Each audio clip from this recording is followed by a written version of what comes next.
Infosys SC role ఎగ్జామ్కి prepare అవుతున్నారంటే ఈ video exclusively మీకోసమే. Hello aspirants, welcome back. అయితే ఇప్పుడు ఇన్ఫోసిస్ ఆన్ క్యాంపస్ డ్రైవ్ అయిపోయింది, ఇప్పుడు ఆఫ్ క్యాంపస్ డ్రైవ్ నడుస్తుంది. సో ఇదేంటంటే డిఫరెంట్ కాలేజెస్ వాళ్ళు అప్లై చేశారు అండ్ ఒక్కొక్కరికి స్లోగా అవుతూ ఉంది. అయితే మీరు ఏ రోజైతే ఎగ్జామ్ అటెండ్ అవుతున్నారో the very next day or the day other day మీకు రిజల్ట్స్ వచ్చేస్తున్నాయి. సో ఆ తర్వాత మీరు ఒక 3-4 డేస్ తర్వాత మీకు ఇంటర్వ్యూ షెడ్యూల్ చేస్తున్నారనమాట. సో దాన్ని బట్టి మీరు ముందు నుంచే ప్రిపేర్ అవుతూ వెళ్తూ ఉండండి. బికాజ్ అప్పటికప్పుడు మీరు ఇంటర్వ్యూకి ప్రిపేర్ అవుదాం అంటే కొంచెం కష్టం. ఓకే, సో అందుకే ముందు నుంచే ప్రిపేర్ అవ్వండి ఇంటర్వ్యూకి కూడా, సో దట్ మీరు మంచిగా పర్ఫామ్ చేయగలుగుతారు ఎగ్జామ్ టైంలో. క్లియర్? సో ఇప్పుడు ఏంటంటే మనం అసలు సిలబస్ ఏంటి, ఎగ్జామ్ ప్యాటర్న్ ఏంటి అవన్నీ చూద్దాం. మా కాలేజ్లో already few weeks back on campus డ్రైవ్కి అటెండ్ అయ్యారు అండ్ రైట్ నౌ కొంతమంది ఆఫ్ క్యాంపస్ డ్రైవ్కి కూడా అటెండ్ అయ్యారు. ఫస్ట్ మనం ప్యాటర్న్ చూద్దాం, ఆ తర్వాత నేను అవన్నీ చెప్తాను. ఓకేనా? So first thing is role వచ్చి ఎస్ఈ రోల్, అంటే సిస్టమ్ ఇంజనీర్ రోల్ అంటారు దీన్ని. ఓకేనా? సో సెకండ్ థింగ్ వచ్చి ప్యాకేజ్ ఎంత ఉంటుందంటే 3.6 LPA. సో ఇదే ఫిక్స్డ్ ఉంటుందా అంటే సమ్టైమ్స్, అంటే మాకు ప్రీవియస్లీ అయిందని చెప్పాను కదా, వాళ్ళు ఆల్రెడీ జాయిన్ కూడా అయిపోయారు ఇప్పుడు ఆన్ క్యాంపస్ అయిన వాళ్ళకి ఏంటంటే వాళ్ళకి అప్డేషన్ ఎగ్జామ్ కూడా ఉంటుందన్నమాట. అంటే 3.6 LPA అని చెప్పి సిస్టమ్ ఇంజనీర్ రోల్కి వాళ్ళు అటెండ్ అవుతారు. బట్ ఇంకొక అప్డేషన్ ఎగ్జామ్ ఉంటుంది, అందులో మీరు ఎగ్జామ్ రాసి మీకు ఇంకా అప్డేట్ అవ్వాలనుకుంటే అవ్వచ్చు, అందులో కోడింగ్ ఉంటుంది. అండ్ ఈ ఎగ్జామ్లో మీకు కోడింగ్ ఉండదు, అదొకటి మీకు అడ్వాంటేజ్. ఇఫ్ మీరు సిఎస్సి బ్యాక్గ్రౌండ్ కాదు ఆర్ ఐటీ బ్యాక్గ్రౌండ్ కాదు అని అనుకుంటే అది వన్ ఆఫ్ ది అడ్వాంటేజ్. కాకపోతే ఏంటంటే మీరు యాప్టిట్యూడ్, రీజనింగ్ వాటిలో కొంచెం స్ట్రాంగ్గా ఉండాలి. Okay, fine. And third thing వచ్చి టైం డ్యూరేషన్ ఏమో మనకి 120 minutes ఇస్తున్నారు. It's not very much. Okay, ఇచ్చిన క్వశ్చన్కి చాలా ఎక్కువ కాదు, బట్ మీరు నార్మల్గా ప్రిపేర్ అయినా సరే 120 minutes is a good time. You can utilise it really well to attempt all the questions. And then ఈ టైమింగ్స్ అనేది టోటల్ ఎగ్జామ్కి ఉండి అన్ని సెక్షన్స్ ఉంటాయా, లేదంటే ఈచ్ సెక్షన్కి ఇండివిజువల్ టైమింగ్ ఉంటుందా, అంటే సెక్షనల్ టైమింగ్ ఉంటుందా? Yes, of course sectional timing ఉంటుంది.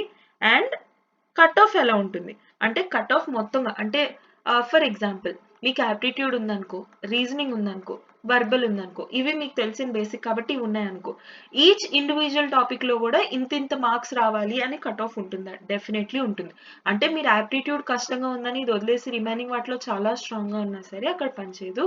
అన్ని టాపిక్స్ మీకు ఏమేమైతే సెక్షన్స్ ఉన్నాయో అన్నిట్లో కూడా మీకు మినిమం కట్ ఆఫ్ అనేది క్రాస్ అవ్వాలి. ఒక దాంట్లో మీకు క్రాస్ అవ్వకపోయినా ఛాన్స్ ఉండకపోవచ్చు. Okay, fine. And then interview expected date approximately 2 to 5 days ఉంటుంది. ఓకే, సో ఫస్ట్ ఏమేం టాపిక్స్ ఉంటాయి, ఓకే, ఏమేం సెక్షన్స్ ఉంటాయి. First thing is reasoning. Okay, రీజనింగ్లో మీకు 15 క్వశ్చన్స్ ఉంటాయి, 15 మార్క్స్కి 25 minutes. ఓకే, ఇక్కడ మనం రాద్దాం questions and then marks and then type, ఇక్కడ మనం రాద్దాం. Okay, fine.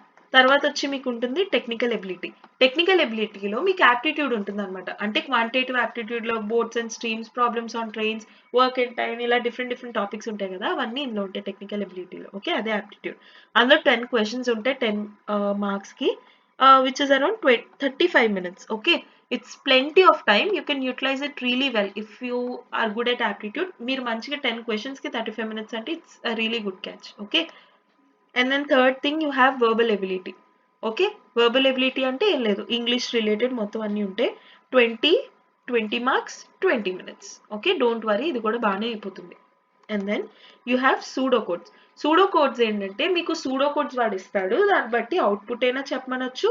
సమ్టైమ్స్ ఆ మధ్యలో ఏమైనా స్టేట్మెంట్స్ మిస్ అయిపోతే వాటిలో ఏమైనా what can be filled in that particular gap అని అలా వాళ్ళు ఇస్తారు. అంటే మొత్తం కోడ్ రాయమని ఇవ్వకపోవచ్చు, కానీ ఒక వాళ్ళు కోడ్ ఇచ్చి దాని అవుట్పుట్ అడగచ్చు. లేదంటే ఇది ఇన్ని సార్లు ఇది ఎగ్జిక్యూట్ అవ్వాలంటే మీరు ఇటరేషన్స్ ఎన్నిసార్లు చేయాలి, లేదా ఐ వాల్యూ ఏం పెట్టుకోవాలి, అలాంటి కొన్ని బేసిక్ క్వశ్చన్స్ వాళ్ళు అడగచ్చు సూడో కోడ్స్లో. Don't expect it to be easy. Okay, అది కూడా నేను మీకు చెప్తాను, ఫస్ట్ ఇవన్నీ చెప్పండి. ఓకే, సూడో కోడ్స్లో మీకు ఇస్తారు 5 questions which carries 10 marks and a time will be 10 minutes. Okay, it's also really good thing. Okay, because మీరు సాల్వ్ చేయాల్సింది ఏమి ఉండదు మోస్ట్లీ, సమ్టైమ్స్ ఇటరేషన్స్ కానీ అలాంటివి ఇస్తే సాల్వ్ చేయాల్సి రావచ్చు, బట్ జనరలీ సాల్వ్ చేయడానికంటూ ఏమీ ఉండదు. So it's fine, 10 minutes is fine. And then you have English grammar test and then English writing test. Okay, English grammar, writing, ఈ రెండు కొత్తగా యాడ్ చేశారనమాట. అంటే మా టైంలో మేము ఎప్పుడైతే ఆన్ క్యాంపస్ డ్రైవ్ మా కాలేజ్ టైంలో అయిందో ఆ టైంలోనే ఇంట్రడ్యూస్ చేశారు. ఓకే, అప్పుడు ఇంగ్లీష్ రైటింగ్ అంటూ మీకు కొన్ని ప్యాసేజెస్ లాంటివి ఇచ్చారు. ప్యాసేజ్ అంటే ప్యాసేజ్ వాళ్ళు ఇవ్వలేదు, టాపిక్ ఇచ్చారు. On that you'll have to write some essay. Okay, ఆ ఎస్సే ఏదైతే రాస్తున్నారో మీరు క్వాలిఫై అయ్యారనుకో, అంటే రిటర్న్ టెస్ట్ క్వాలిఫై అయ్యారనుకో, ఇంటర్వ్యూ అవుతుందా? మీరు ఏమైతే ఎస్సే రాశారో ఆ ఎస్సే ముందు పెట్టుకుని ఇంటర్వ్యూ కూడా చేసిన వాళ్ళకి చాలా మంది ఉన్నారు, ఆల్మోస్ట్ ఎవ్రీబడి అని కూడా మనం చెప్పొచ్చు. Okay, so whatever your writing here, make sure your writing really well. For that, right now I'll suggest, if you have plenty of time, go for reading. Okay, read some books or read some good grammar, basic grammar rules అంటూ కొన్ని ఉంటాయి. Okay, అవి చదవచ్చు. ఏమైనా novels related books ఉంటే చదవచ్చు, story books చదవచ్చు. ఇవన్నీ యాక్సెస్ లేవనుకుంటే న్యూస్ పేపర్స్ చదవచ్చు. న్యూస్ పేపర్స్ కూడా యాక్సెస్ లేదనుకో, మీకు గూగుల్లోనే టుడేస్ న్యూస్ అని కొట్టండి, మీకు న్యూస్ వస్తుంది, అది చదవచ్చు. లేదా ఇంగ్లీష్ వెర్బల్ ప్రాక్టీస్ కూడా అవుతుంది, ప్యాసేజ్ క్వశ్చన్స్ అండ్ ఆన్సర్స్ అవి చూసి ఆ ప్యాసేజెస్ చదవండి. దాన్ని బట్టి మీకు ఏ గ్రామాటికల్ సెన్స్లో ఏ సెంటెన్స్ ఎలా ఫ్రేమ్ చేస్తే దాన్ని బట్టి మీకు క్వశ్చన్స్ ఎలా ఇస్తున్నారు అని మీకు ఐడియా వస్తుంది. దాన్ని బట్టి you can frame whatever your writing. Okay, so writing is very very important in this. Okay, and then దీనికి మార్క్స్ అంటూ ఏమీ ఉండదు right now, but this carries a really good thing in your main exam అనమాట. అంటే interview టైంలో ఇది మీకు మంచి రోల్ ప్లే చేస్తుంది. This is for 10 minutes, this is for 10 minutes. Okay, English grammar అంటే totally based on grammar questions ఇస్తారనమాట. Verbal ఉంది కదా, మళ్ళీ గ్రామర్ ఏంటి? గ్రామర్లో ఓన్లీ గ్రామర్ రిలేటెడ్ ఇస్తారు, వర్బల్లో remaining all English topics like passage questions కానీ అలా ఏమైనా. గ్రామర్లో ఏమేమి వస్తాయి, like nouns, verbs, grammar rules అవన్నీ ఉంటాయి కదా. అంటే నౌన్ ప్లేస్లో లైక్ ఫర్ ఎగ్జాంపుల్ డిడ్ అలా ఉన్నప్పుడు మీరు V3 ఫామ్ వాడకూడదు, V1 ఫామ్ వాడాలి, ఇలాంటి కొన్ని గ్రామాటికల్ రూల్స్ ఉంటాయి కదా, వీటి రిలేటెడ్ క్వశ్చన్స్ ఇస్తారనమాట. It won't be very very tough, trust me, it will be okay. Okay, so this is all about the exam pattern and all. And రీసెంట్గా మా కాలేజ్లో చాలా మంది అటెండ్ అయ్యారని చెప్పాను కదా ఆఫ్ క్యాంపస్లో, వాళ్ళు పర్సనలీ ఇచ్చిన సజెషన్ ఏంటంటే, ఆన్ క్యాంపస్ డ్రైవ్ ఏదైతే అయిందో that was comparatively harder when you compare with Accenture or ఏదైనా అదర్ ఎగ్జామ్స్ మీరు రాసుంటే వాటికన్నా కొంచెం కష్టంగా ఉంది. వెరీ హార్డ్ అని మనం చెప్పలేం, బట్ కొంచెం హార్డ్గా ఉంది. Okay, but you have plenty of time here. If you prepare formulas really well, you can do well in technical things. Okay, and then you will be having one section I've missed, which is puzzles. That is very very important. You will have puzzles. మీకు ఎలా అంటే ఒక box లో ఇచ్చి 9 boxes కింద divide చేసి, ఇక్కడ 3 values, ఇక్కడ 3 వాల్యూస్, ఇక్కడ 2 వాల్యూస్ ఇచ్చి ఒకటి ఖాళీగా ఇస్తాడు. ఆ వాల్యూ ఏంటో మీరు వీటి బట్టి చెప్పాలి. కొన్నిసార్లు ఏంటంటే ఈ 3కి ఒక రిలేషన్ ఉంటుంది, కొన్నిసార్లు డయాగ్నల్ గా రిలేషన్ ఉండొచ్చు, కొన్నిసార్లు ఇలా స్ట్రైట్ గా రిలేషన్ ఉండొచ్చు. What ever the relation might be, మీరు ఆ రిలేషన్ ని డీకోడ్ చేసి you will have to tell the answer based on that. Clear? Fine. So అవి పజిల్స్ కూడా ఉంటాయి. రీజనింగ్ మాటకు వస్తే, రీజనింగ్ కూడా మీరు బేసిక్ ప్రాక్టీస్, మీకు ఒకవేళ సిఆర్టీ అయి ఉంటే కాలేజ్లో మీరు నేర్చుకునే వాటిని మంచిగా ప్రాక్టీస్ చేస్తే సరిపోతుంది. Same works for verbal. Pseudo codes and puzzles or something that you'll have to practice really well, because generally మనకి సిఆర్టీ వాటిలో పజిల్స్ కవర్ చేయరు, పజిల్స్ అనేది కవర్ చేయరు. సూడో కోడ్స్ కూడా జనరల్లీ కవర్ చేయరు. కోడింగ్ అలా చెప్పచ్చు, కానీ కోడ్ నుంచి ఆన్సర్ ఎలా డిరైవ్ చేయాలి, లేదంటే కరెక్ట్ మిస్సింగ్ దగ్గర నుంచి ఎలా మీరు ఫ్రేమ్ చేస్తే మీరు ఎలా వస్తుంది, కొంచెం మీరు నేర్చుకోవాల్సి ఉంటుంది. ఓకే, సో బిఫోర్ హ్యాండ్ మీరు ముందు వెళ్ళి నేర్చుకోవాల్సి మీ రెండు ఉంటాయి. రైటింగ్ కూడా మీరు కొంచెం నేర్చుకోవాల్సి ఉంటుంది. క్లియర్? Got an idea? ఇప్పుడు వాళ్ళు ఏం చెప్పారంటే, ఆన్ క్యాంపస్ డ్రైవ్ అయింది కొంచెం కష్టం అని అన్నారు కదా, దానికన్నా ఆఫ్ క్యాంపస్ ఇంకా కొంచెం కష్టంగా ఉంది. వెరీ కష్టంగా ఉందా అంటే నో, బట్ కొంచెమైనా కష్టంగా ఉందంటే ఎస్. సో మరీ లైట్ తీసుకోకుండా మీరు ఏమేమైతే సిఆర్టీలో నేర్చుకుంటున్నారో అవన్నీ మంచిగా ఇంప్లిమెంట్ చేయడానికి ట్రై చేయండి. క్లియర్? ఇప్పుడు రీసోర్సెస్ ఏంటి? ఇన్ఫోసిస్ మా కాలేజ్లో డ్రైవ్ అయిందని చెప్పారా, అప్పుడు ఈచ్ టాపిక్ మీద ఫస్ట్ మొత్తం ఒక ప్లేలిస్ట్ హ్యావ్ మేడ్. ఆ ఫస్ట్ టాపిక్ ఏంటంటే ఎగ్జామ్ ప్యాటర్న్ ఏంటి, ఆ తర్వాత యాప్టిట్యూడ్ లో కొన్ని previous year questions, pseudo codes లో కొన్ని ప్రీవియస్ ఇయర్ క్వశ్చన్స్, తర్వాత పజిల్స్ లో కొన్ని ప్రీవియస్ ఇయర్ క్వశ్చన్స్, అలా ఈచ్ టాపిక్ మీద ఒక్కొక్క previous year questions we have made into dedicated videos. In each of the video includes the experience of few of my friends who have attended the exam. Okay, so వాళ్ళ experiences కూడా include చేసుకుంటూ నేను కొన్ని videos మీద work on చేశాను. So దాని playlist నేను description లో ప్రొవైడ్ చేస్తాను, లేదా మీకు ప్లేలిస్ట్ దొరకట్లేదంటే you can ask me in the comments, I'll be providing you with that playlist. Okay, I hope that playlist will be really helpful for you. Okay, fine. Now ఇప్పుడు సరే, previous year questions practice చేయాలంటే ముందు concept clarity ఉండాలి కదా. మీరు అలా aptitude అంటే భయపడుతున్నారు అనుకో, అంటే మీకు సిఆర్టీ టైంలో కూడా యాప్టిట్యూడ్ అర్థం కాలేదు, ఇప్పుడు ఏం చేయాలి? యాప్టిట్యూడ్ కి ఫస్ట్ మీరు అసలు బేసిక్సే రావని అనుకుందాం, అంటే మీకు అసలు యాప్టిట్యూడ్ లో అసలు స్టార్టింగ్ 0 మ్యాథ్స్ లో చాలా కష్టం అని అనుకున్నారు అనుకో, first how to start aptitude అని ఒక వీడియో చేశాను. అంటే it's not just about promotion of my videos, but మీకు తెలియాలి కదా ఇలా ఇలా ఉండొచ్చు అని చెప్పి. అలా తెలియాలి అంటే మీరు ఆ వీడియో చూడాలి. వీడియో చూడాలంటే మీకు కొంచెం ఐడియా ఉండాలి కదా అలాంటి ఒక వీడియో ఉంది అని చెప్పి. That is why I'm telling you. Okay, so how to start aptitude అంటే యాప్టిట్యూడ్ అసలు మీరు ఎలా స్టార్ట్ చేయాలి, ఏ టాపిక్ తర్వాత ఏ టాపిక్ చేయాలి, ప్లానింగ్ ఎలా చేసుకోవాలి, తర్వాత అసలు టాపిక్ సెగ్రిగేషన్స్ ఎలా చేసుకోవాలి, అంటే ఏ టాపిక్స్ టుగెదర్ చేయాలి, అవన్నీ అందులో చెప్పాను. తర్వాత మీకు ఫండమెంటల్స్ కూడా రావట్లేదు అంటే బేసిక్స్ కూడా రావట్లేదు అనుకో, fundamentals to learn before starting aptitude అని ఒక వీడియో చేశారు. అందులో ఏంటంటే మీరు యాప్టిట్యూడ్ స్టార్ట్ చేసే ముందే కొన్ని బేసిక్స్ నేర్చుకోవాలి, కొన్ని ఫండమెంటల్స్. ఓకే, సో అదనమాట. Third thing is aptitude playlist. ఇందులో ఏంటంటే each aptitude topic like work and time కానీ, టైమ్ స్పీడ్ అండ్ డిస్టెన్స్, తర్వాత ఇంకేముంటాయో different topics, problems on trains, reasoning లో కొన్ని టాపిక్స్ లైక్ ర్యాంకింగ్ అని, బ్లడ్ రిలేషన్స్ అని, ఇలా డిఫరెంట్ టాపిక్స్ మీద already made one shot videos అనమాట. సో వాటన్నిటివి కలిపి ఒక ప్లేలిస్ట్ తయారు చేశాను. ఆ ప్లేలిస్ట్ లింక్ కూడా నేను డిస్క్రిప్షన్ లో ప్రొవైడ్ చేస్తాను, or you can ask me in the comments, నేను మీకు కమెంట్స్ లో కూడా లింక్ ప్రొవైడ్ చేస్తాను. ఓకే, సో అలా అనమాట. ఇవి మీకు బేసిక్ థింగ్స్. ఈ రిసోర్సెస్ యూజ్ చేసి మీరు ప్రిపరేషన్ స్టార్ట్ చేయొచ్చు ఇఫ్ యూఆర్ కంప్లీట్లీ బిగినర్స్. లేదా మీకు టాపిక్స్ అన్నీ వచ్చు బట్ ఎగ్జామ్ మోడల్ ఎలా కావాలని అనుకుంటే నేను ఇందాక చెప్పాను కదా ప్రీవియస్ ఇయర్ క్వశ్చన్స్ అని, అది నేర్చుకోవచ్చు. ఓకే, ఇప్పుడు రీసెంట్లీ మా ఫ్రెండ్స్ అటెండ్ అయ్యారని చెప్పాను కదా, వాళ్ళకి అడిగిన కొన్ని క్వశ్చన్స్ ఏవైతే వాళ్ళు చెప్పారో అది ఇప్పుడు నేను చెప్తాను. ఒకటి ఏంటంటే కాన్సిక్యూటివ్ నెంబర్స్ లాగా అడిగారంట పజిల్స్ లో.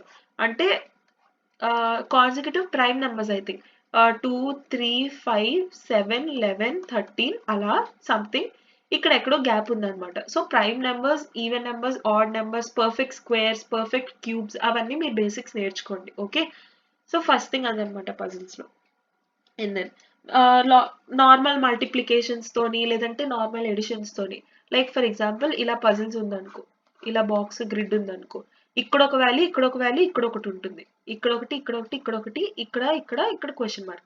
ఈ రెండు మల్టిప్లై చేస్తే ఈ వాల్యూ రావడం, లేదంటే ఈ రెండు యాడ్ చేస్తే ఈ వాల్యూ రావడం, అలాంటి మోడల్స్ ఎక్కువ ఇచ్చారంట. ఓకే, అది బేసిక్లీ సింపులే, బట్ యా మీకు కూడా అలానే వస్తుందని లేదు కదా, కొంచెం డిఫికల్ట్ గా కూడా రావచ్చు. So try to learn even more difficult problems also.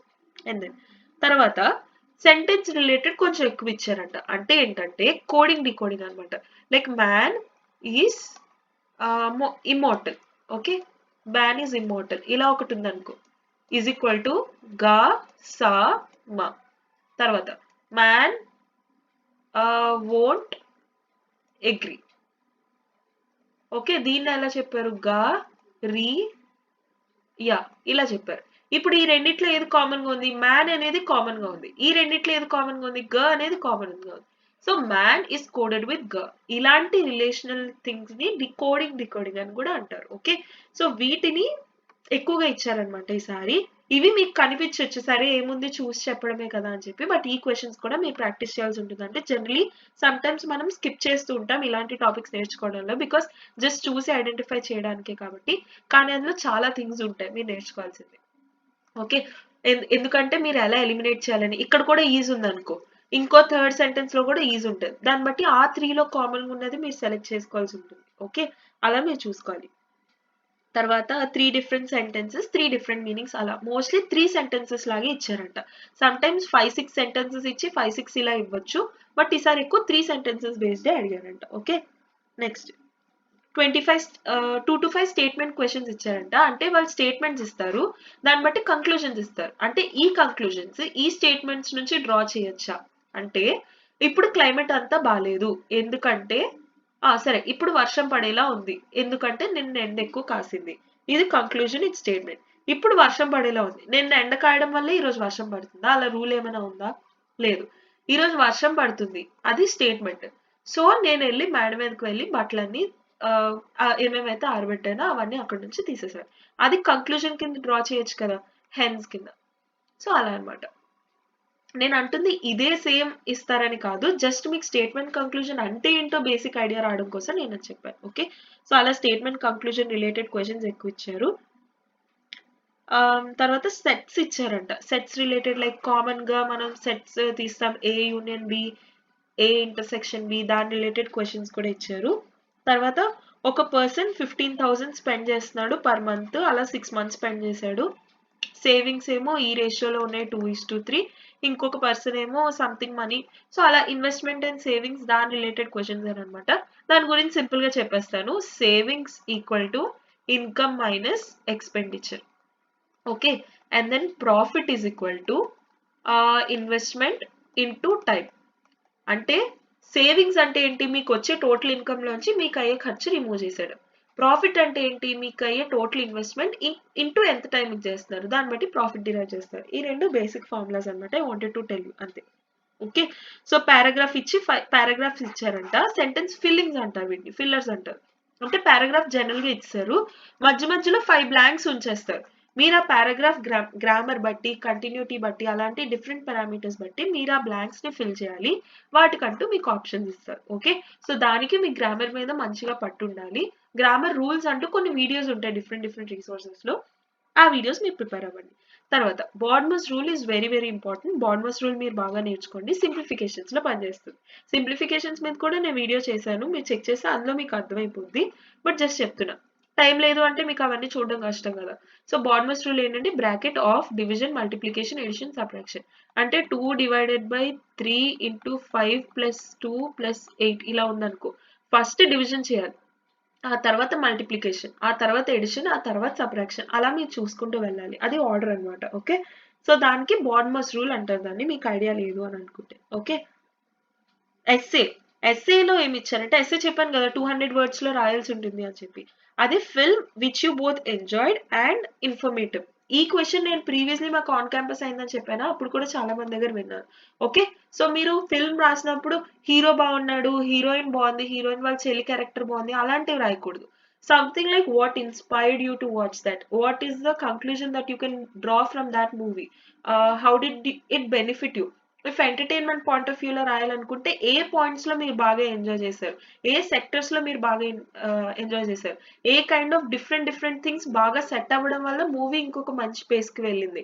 Okay, అలాంటి డిఫరెంట్ ఐడియాలజీస్ లా, అంటే మీరు ఒక enthusiastic person who's ready to learn everything, who's more observative, బాగా అబ్జర్వ్ చేస్తున్నారు, తెలివైన వాళ్ళు, అలాంటి అలాంటి ఇంప్రెషన్ కోసం అన్నట్టు రాయండి. Okay, it's not just like the hero name is so and so, the heroine name is so and so, they both meet, so this is how the story works, this is where I liked the most, it is very entertaining, అలా కాకుండా కొంచెం ఎక్కువ informative గా ఉండడానికి try చేయండి. Okay, fine. తర్వాత alphabets అంటే EJOTY, ఇది ఒక చిన్న బేసిక్ ట్రిక్ అనమాట. ఈ అనేది 5, 10, 15, 20, 25. మీకు కోడింగ్ డీకోడింగ్ లో ఎలా ఇస్తారంటే X2 అని, తర్వాత ఏమో Y1 అని, తర్వాత A25 అని, ఇలాంటివి కొన్ని ఇస్తారు. ఇప్పుడు X తర్వాత ఎన్ని లెటర్స్ ఉంటాయి, Y Z2 ఉంటాయి కదా, ఆ నెంబర్ ఇక్కడ ఉంది. Y తర్వాత ఎన్ని ఉంటే ఒకటే ఉంటుంది, సో 1 ఉంది. A తర్వాత ఎన్ని ఉంటాయి, 25 ఉంటాయి, అలా. సో మీరు అప్పటికప్పుడు ఇక్కడ అంటే AXY లాస్ట్ కాబట్టి సరిపోయింది, H ఇస్తే లెక్క పెట్టుకుంటూ కూర్చోలేము కదా, సో అందుకని ఇవి నేర్చుకోండి. ఓకే, EJOTY ఇలాంటివి మీకు ఎక్కువ కనిపిస్తూ ఉంటాయి. సో EJOTY అని చెప్పి మీరు ఈ 5 నేర్చుకోండి. దాన్ని బట్టి మీకు ఏ లెటర్ ఇచ్చిన, like for example Q ఇచ్చారనుకో, Q తర్వాత RST, సో 3 నెంబర్స్, లేదంటే O తర్వాత PQR, Q కదా అడిగాను, O తర్వాత PQ, సో 15 తర్వాత 16, 17, మీరు అలా గుర్తుపెట్టుకోవడానికి బాగుంటుంది. ఓకే, డైరెక్ట్ 17 అని మీరు రాయొచ్చు అలా. Clear, got an idea? I hope you got basic idea. So మొత్తం ప్లేలిస్ట్ అని చెప్పాను కదా, అవన్నీ మీరు మంచిగా చెక్అవుట్ చేయండి. అండ్ మీ ఎగ్జామ్ అయిపోయిన తర్వాత please to let me know how you wrote your exam, or మీ ఎగ్జామ్ లో ఏ క్వశ్చన్స్ అడిగారు, ఎగ్జామ్ ఎలా అయింది, మీ పర్సనల్ ఎక్స్పీరియన్స్ మొత్తం please to share with me, so that I can share with other people as well. You can share me through comments or you can DM me through Instagram కూడా same name Edupoint with Sneha. మీరు ఇదర్ DM చేయొచ్చు, లేదంటే నాకు comment చేసినా సరే, I'll be reading and reacting to each and every comment. All the very best for your exam. So see you tomorrow. Bye.